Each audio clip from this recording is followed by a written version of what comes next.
Good evening, everyone. Hope you had a fantastic day and you're looking forward to this presentation. Before I start, let me introduce myself.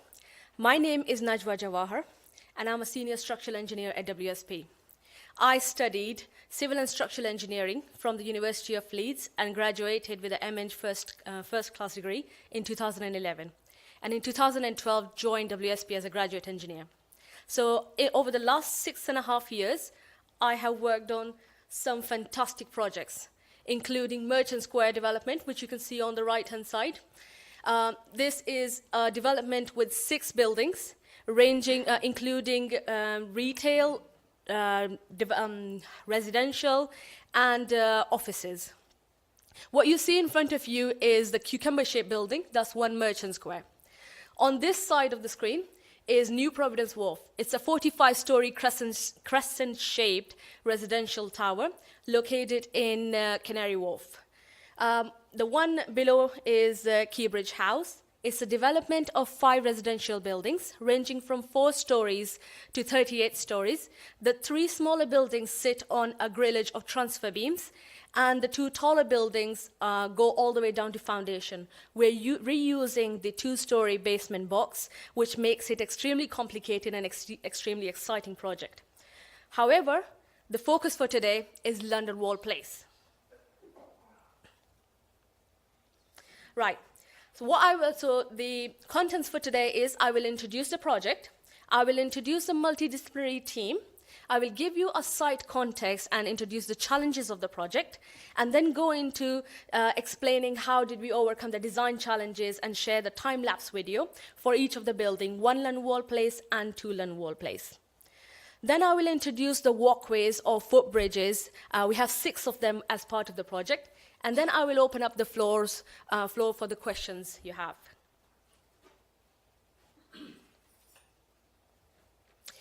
The image you have in front of you is to give you a context of the project. It's a 500,000 feet square premium space providing office and retail facilities. The initial concept design of the project was carried out 15 years ago when the site was acquired by Emerson. However, because of the ups and downs of the market, the project stopped, and it restarted again in 2012. The project is located at the heart of London City, and it's replaced an existing 22-story vacant tower from 1960s. It has 1 basement level and 2 podium levels.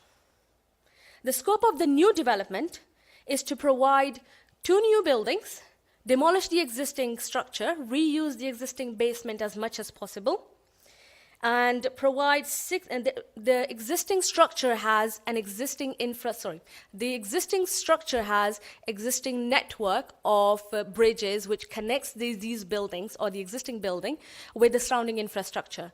So the scope of the project also includes demolishing the existing bridges and providing 6 new footbridges. Before I go into the specifics of the project, let me introduce the team. From Emerson, Brookfield Properties and Oxford Properties bought the property in 2012, and as a joint venture took on the project to develop these 2 buildings. Both the companies, Brookfield and Oxford, have very strong standing within the industry as developers.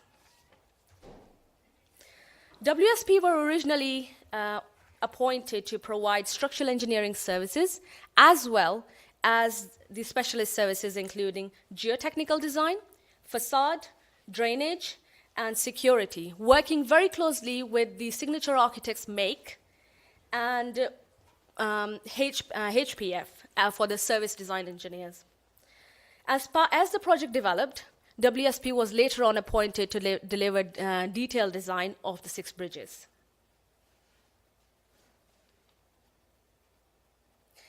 As I mentioned before, that the project is located in central London. What you see on the screen is the red line. That's the extent of the existing basement box or the existing site. And from this, it's basically to the south of the site, we have London Wall. To the west side, we have Wood Street. To the north, we have Fore Street. 4th Avenue on the east-hand side.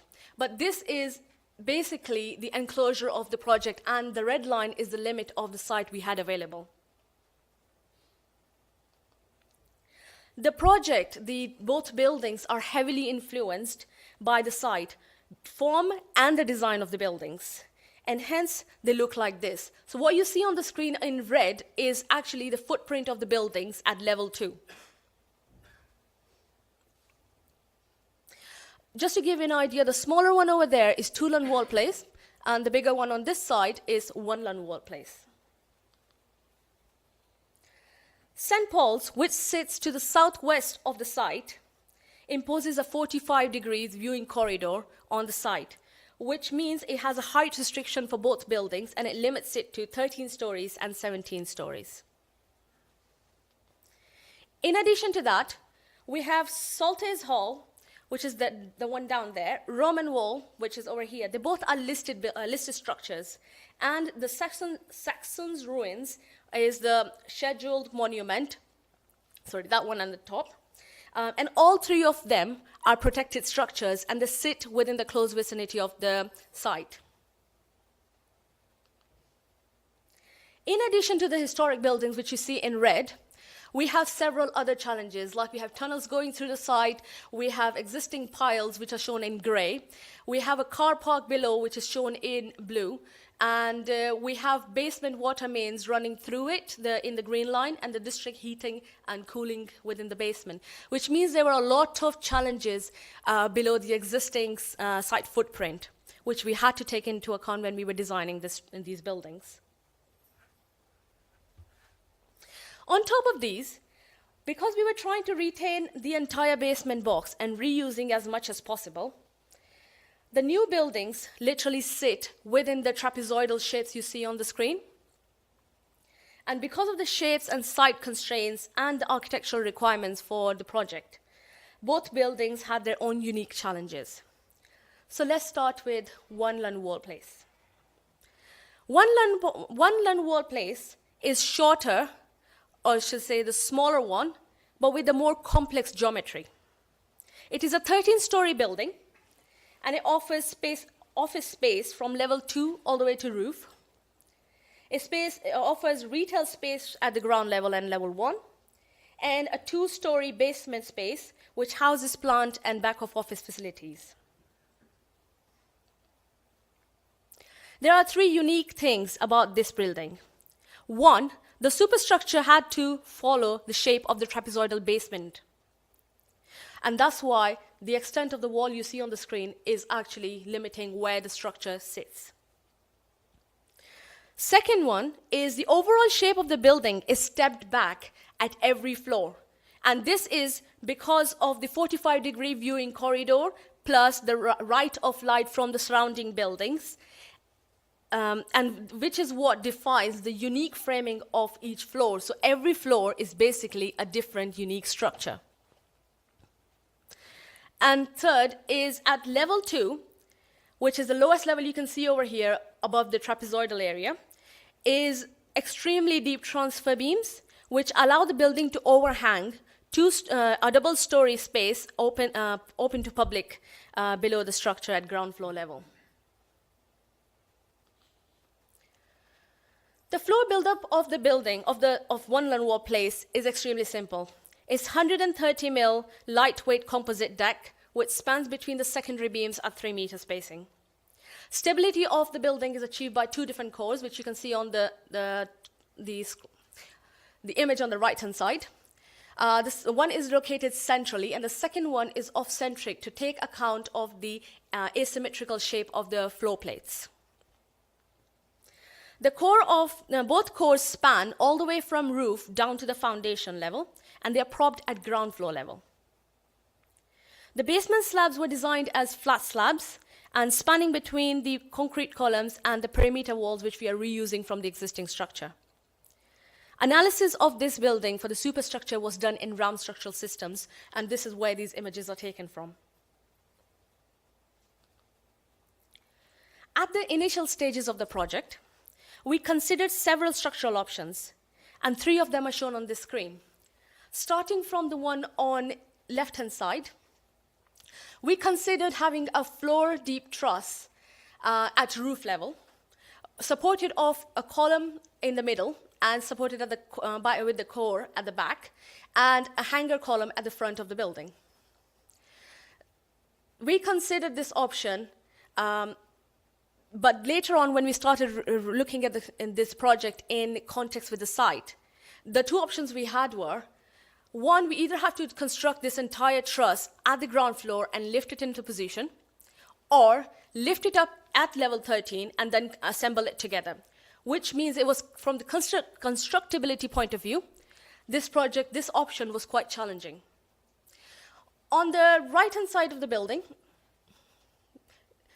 we have three cantilevers shown over here, which means that this is the north side of the building and the truss is on the south side of the building. So the north is basically where the floor plate is changing at every floor. And we are providing cantilevers to take account of loads to be transferred down to the lower levels. For option 2 in the middle one, we're using a similar concept for the north side. However, for the south end, to allow for that double-story space at ground floor, we proposed looking at a strut and tie system using an inclined column. So we had two horizontal members at the push and pull system. So basically, we had a pull at level 12 and a push at level 4. However, the challenging aspect of this one was, again, constructability. Because for a site which is so constrained and so centrally located, this required propping at the entire structure until it has achieved the stability, which was very challenging for us. So that's why we excluded this option as well. The last option you see at the front is the same scheme for the cantilevers at the north end. However, for the south, we're proposing to use a very deep truss system, a very deep transfer beam, which allows 11-story building to sit on top of the transfer and transfer the loads down to the foundation. For the chosen solution, we have two key transfer zones at level 2. So one thing to note over here is we have the biggest transfers at level 2. This is where we require the double-story space and also these individual transfers. So the two key transfer zones are the transfer at the north end, where the green, what you see in the green are where the transfer beams are. So every single time the slab profile changes, we're transferring the loads back down to the supporting structure. To the south, we are providing the cantilevers which span up to 8 meters and overhang over the public space at ground floor. The back spans we have are 12 meters to 16 meter spans, and majority of the design was governed by natural frequency of those members. So we were trying to limit it to 3.5 hertz for anything over 12 meter length. The cantilevers to the south end go up to 2 meter deep, and some of these sections have 100 mil flange.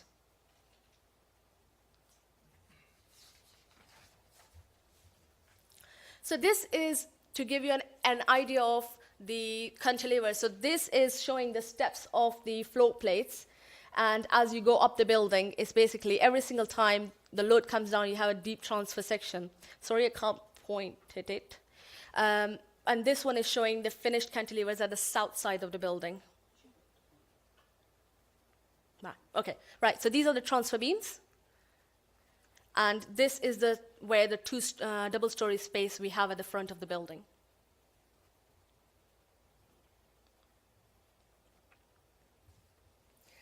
As I mentioned before, the floor plate of this building is very complicated because the shape of the building is changing as we go up.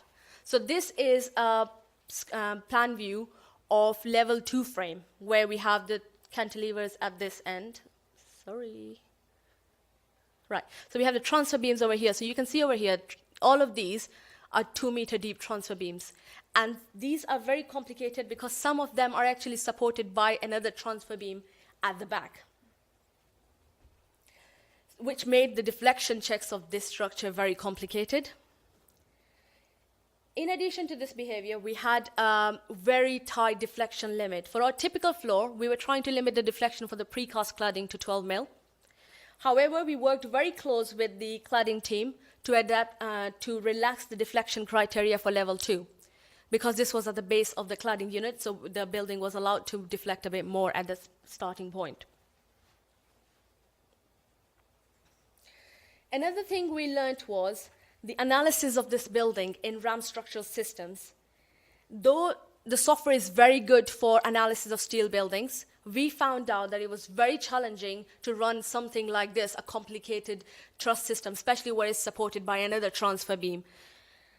The deflection results we were getting out of the software were very difficult to understand and very difficult to meet the criteria. So to overcome this challenge, we remodeled the building or changed this model into a RAM frame, which means we were analyzing the entire, all the cantilevers as lateral members to predict the actual behavior of the system.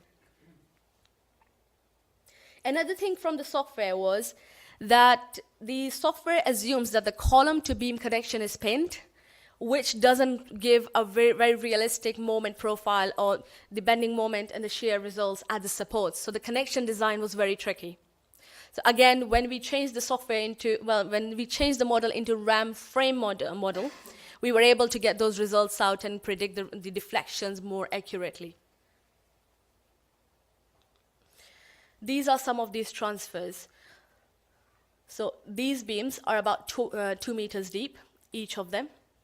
And at some places, you can see this one connects back to another beam, and this one connects back to another beam. This is another view of it. So the transfer beams, and you can see they'll step in as the profile of the slab changes. This is another view of the transfer beams, but this time with the number of penetrations we have to allow for the services below, and the sort of connections we were ending up with to be able to design this. And note that each of these flanges, for the worst case, were up to 100 mil thick. Right, so this is a time-lapse video of the construction of One Lund Wall Place.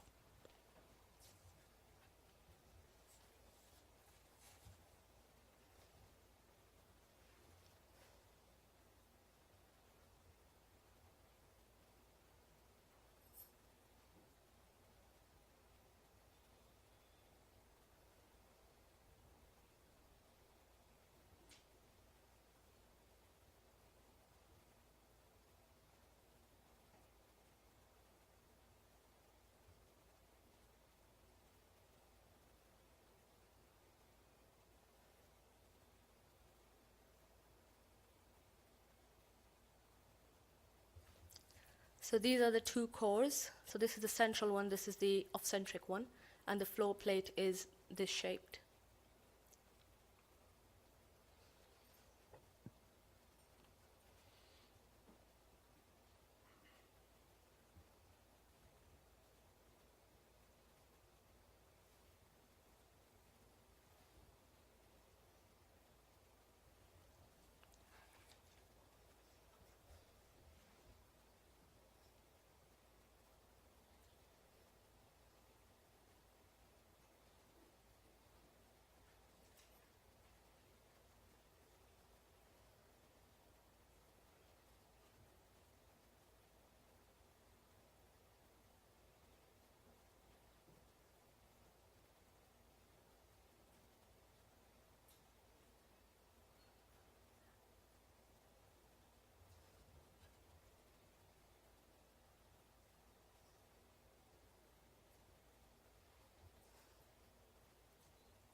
Right.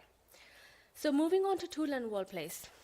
Two Lund Wall Place is the smaller but the taller of the two. It has a smaller footprint but a 17-story office frame. It has 2 basement levels and a retail and cafe at first floor, and from level 2 and above is office space and a 2-story basement space for, again, plant and back of house facilities.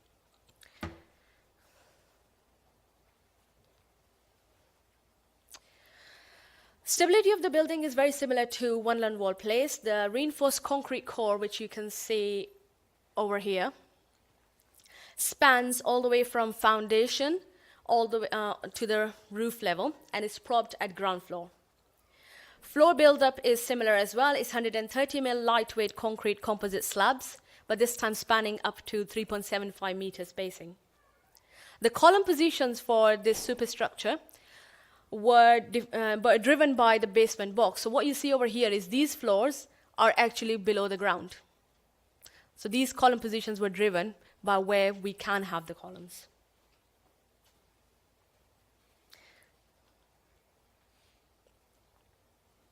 There are three key areas of transfers on two-land wall place. There are transfer beams at level 16 at the top to allow for a double-story boardroom, which needed to be wider and large open space.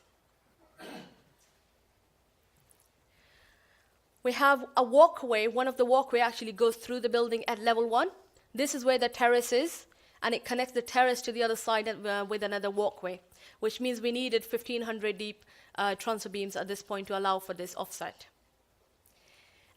This side of the building is again the south side of the building to the London Wall, which needed a clear open space for pedestrians. And this is where the cantilever is. So we're using a Truss system to allow for this cantilever. We're basically putting a square building on top of a trapezoidal site, which means this part of the building is hanging and is supporting 16 stories building on top of it. But before we jump into the truss system itself, we considered a lot of different options to transfer these loads down.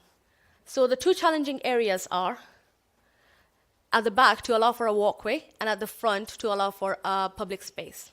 So the different options we considered were, again, providing a truss at the top and the cantilever and the transfer beam at the back. This one had the similar challenges to one land wall place because of the constructability and cost, and to be able to build a truss system 16 stories above the ground was not a practical or very cost-efficient solution. Other options we considered were providing transfer beams at both front and back using diagonal members like inclined columns.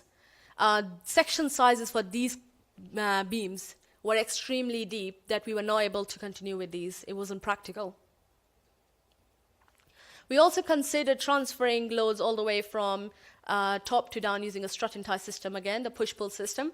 Again, the forces within the members were so big that we were not able to go ahead with this solution. And again, the constructability was another issue, because all of this has to be in place and propped until it's fully constructed and stable, which wasn't the case. Similar reasons were for this one, that using an inclined column and using a push-pull system was resulting in really big sections. We also considered multi-story trusses, even up to the roof level, and different forms of trusses, even wear and deal frame. But all of them had construction challenges, cost challenges affecting the architectural design, and that's why we ended up with a solution where we are providing a full floor-deep truss system. I will explain what the truss system means in a bit, but we're literally using 1-story depth over here to hold 16 stories on top of it, and allowing for this open space, and providing a transfer beam at the north side of the building to allow for the walkway.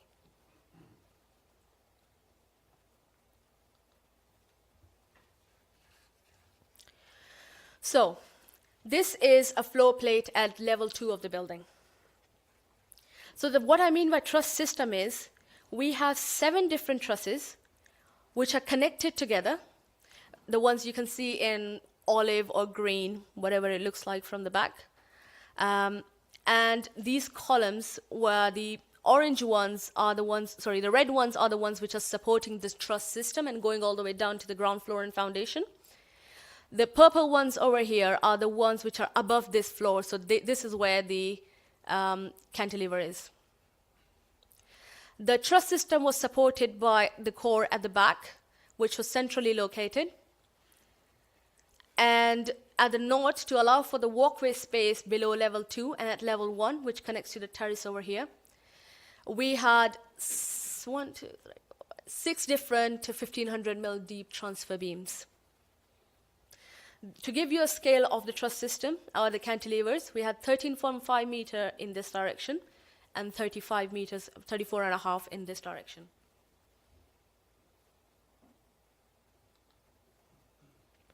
In 2012, when make architects were appointed after when the project restarted, there was a new architectural scheme that was introduced, which means there were a lot of changes which were introduced.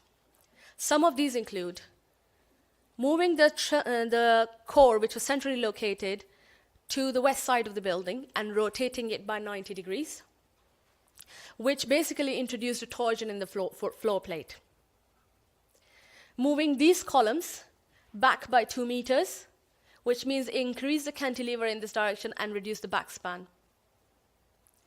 Moving this truss line inside to this line by 0.9 meters, which means the columns from above were no longer sitting on the truss itself.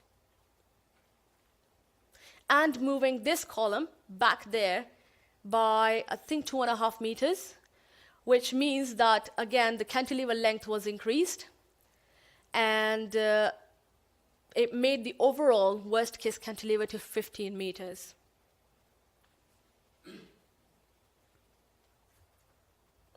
Combined all of these together actually meant that the scheme which was working at the concept design stage was no longer working. So I was a graduate at that time, so I tried to simplify the things. So I was like, okay, it's a truss. Sorry. So how difficult it is? It has 2 supports, and if it was a beam, this is what's happening. We have 4 point loads from the superstructure above. When you have a UDL plus point load, what will happen is this will bend down. This one will be in compression. This one will be in tension. Simple. So I changed it to a truss system. Similar sort of behavior, that this is going to go down, which means this is in compression, this is in tension, and then design the top and bottom boom for the forces and the diagonal members, just size them for the right forces. I was wrong. Because this is what I had. I had 7 different truss lines connected together and trying to hold this part of the building off, and it has 16-story buildings on top. 16-story building on top. Actually, there was a joke at that time. I was trying to figure out which of these members are in tension, and the answer every single time was only I am under tension. So to be able to understand the behavior of something this complex, I set up myself a RAM structural systems model. And because I wasn't 100% sure if it's behaving right, I set up a RAM elements model to check that first one. And because I was still not 100% sure about the deflections, I also had an ETABS model. So I had 3 different models to understand how this truss system behaves. The reason I had to set up the other 2 was the issue we had on one wall place regarding the deflections and the complex structure and how the transfer beams give results in such situation. Once I was able to understand how this works, I then had to understand what are the implications of the changes we were introducing and how do we mitigate them to make sure the structure which is not working anymore starts working again. So I carried out several iterations of the model with slight changes. Some of these included introducing a double-story perimeter truss system, or moving these columns back to increase the back span, or moving this one back forward to reduce the cantilever, or moving this one down to reduce the overall length of the cantilever. And in short, I did a lot of iterations of same model just to understand how this truss system behaves. One more thing to note over here is the design of the truss was actually governed by the serviceability limit state, the deflection of the truss at this point, at this tip. And I was trying to limit that to live load of 25 mil and superimposed dead load deflection of 30 mil. to be able for the precast facade system to perform.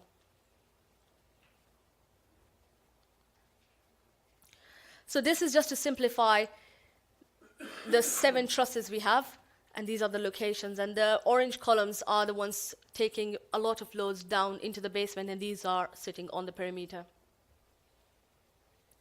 Right.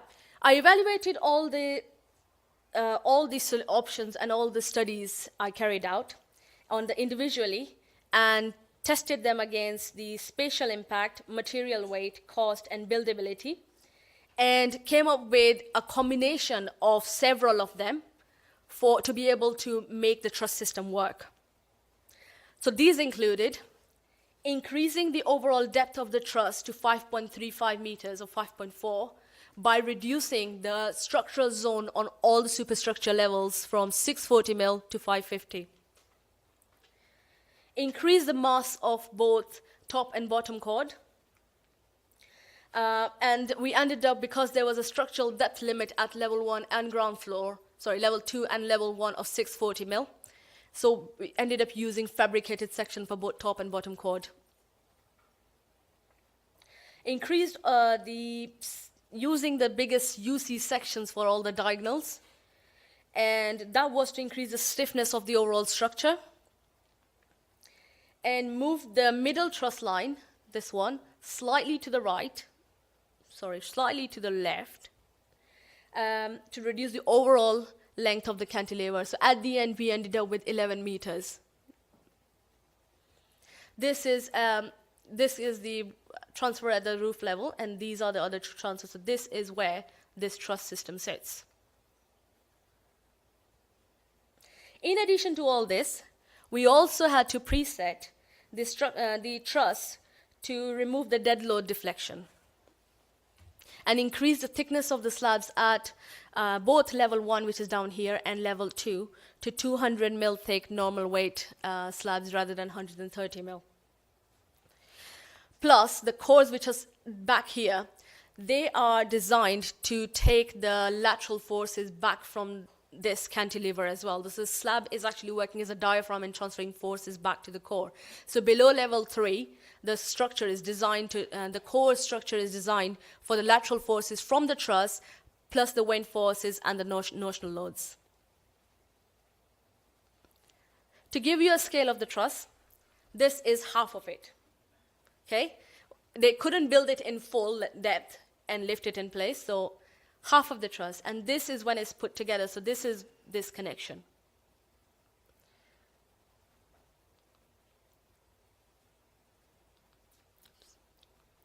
Right, this is another view of it. So this is during construction. So the trusses were installed in half the length. So they were delivered in half of the sections, and then it's assembled on site. And you can see these white things over here. They are the temporary supports. Once completed, this is what the floor looked like. And during construction, it was actually used as a cafe for the people to sit there. It turned out really well because this is supposed to be a cafe in the end. This is to give you an idea of the loads it's supporting from the top during construction, and this is the cantilever. Another view of the truss and how complicated it looked from the right-hand side of the frame. And this is Richard, our graduate, and this is one of the base plates of one of these columns. It does give a really good idea of scale. And Richard is tall. Right. So the most heavily loaded column in the building is this one, because this is where the biggest cantilever is. So I have colored them. Red are the heaviest loaded, then orange is slightly less heavier loaded, and then these are sort of between tension and compression depending on the load combination you're using. But this started giving me, when I started color coding the behavior, started telling me which elements are going to be in compression and which in tension. And it does look like these ones were changing depending on the load combination. This heaviest column over here is 3 stories high and 18 meter, which means it's 18 meters from the slab between B1 level, the basement 1 level, and level 2, which is this top level. It was weighing about 3,250 grams per meter, and it's a section of 700 by 1500 mil, composite fabricated section with 100 mil plates. It was designed to resist biaxial bending and axial loads from the truss. And this section size is after us trying to keep it down by using a high-strength steel of S460 rather than 350. And the column was also preset to take out any effects of the axial shortening because of the really heavy loads in these columns and the core at the back, which is only supporting the floor.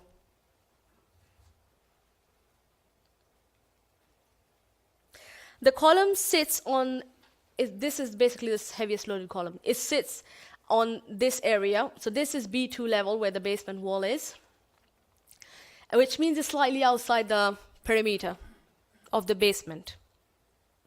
And to be able to resolve this issue, we considered 4 different options. 1, extend the basement perimeter to support this on the secant pile walls below. Provide a 3-pile pile cap with 1800 diameter piles. Or consider a 4-pile pile cap with 1500 meter diameters, or a 6-pile pile cap with 1200 meter diameters. So what we ended up doing was, we went for the 6-pile pile cap, but because this was encroaching outside the side boundary, we pushed it back and integrated these 3 into the secant wall. Another impact of this was, with this solution was that because this is outside the side boundary, we ended up buying this bit of land, but we tried to minimize this as much as possible by pushing it back.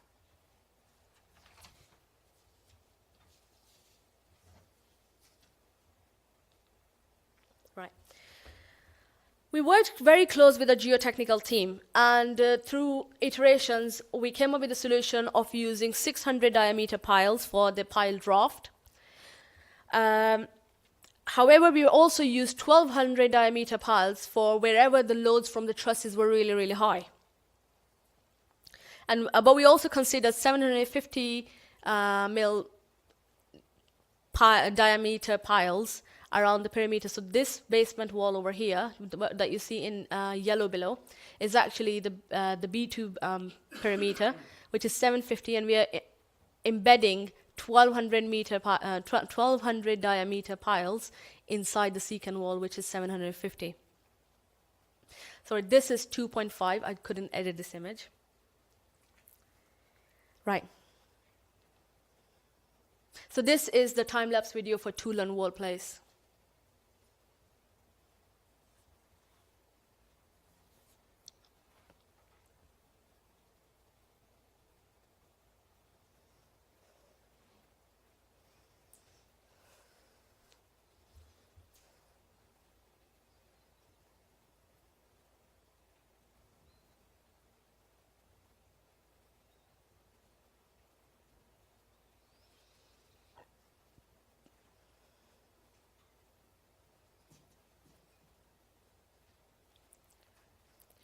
So this is where one of the walkways connect.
Right.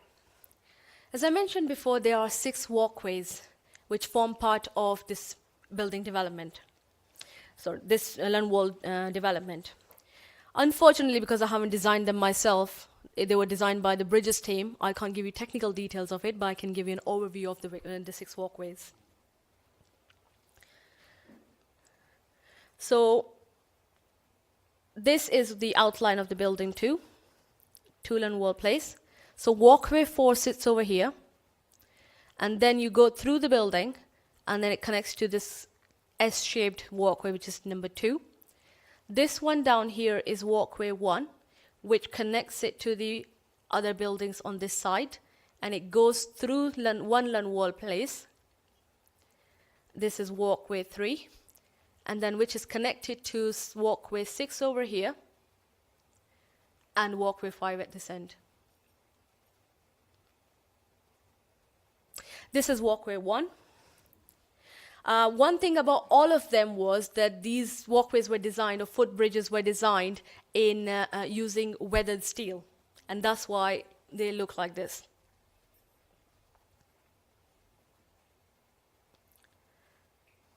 Walkway 2 is the S-shaped one, and actually most exciting and most challenging one as well. Walkway 2 is basically, because of the geometry of this bridge, was imposing large lateral forces onto the cantilevers of both buildings because it's connected to the 2 buildings on each side. Walkway 3 literally goes through the building. This one. Walkway 4 connects to 2 land wall place at level 4 using the pylon connection. So we designed the floor plate to take out these lateral forces. Sorry, I forgot to mention walkway 1 connects to 1 land wall place which had a similar connection at level 4, something like this. This is walkway 5, which is pretty straightforward, but this is it, and it connects to walkway 6, which is part of 1 land wall place.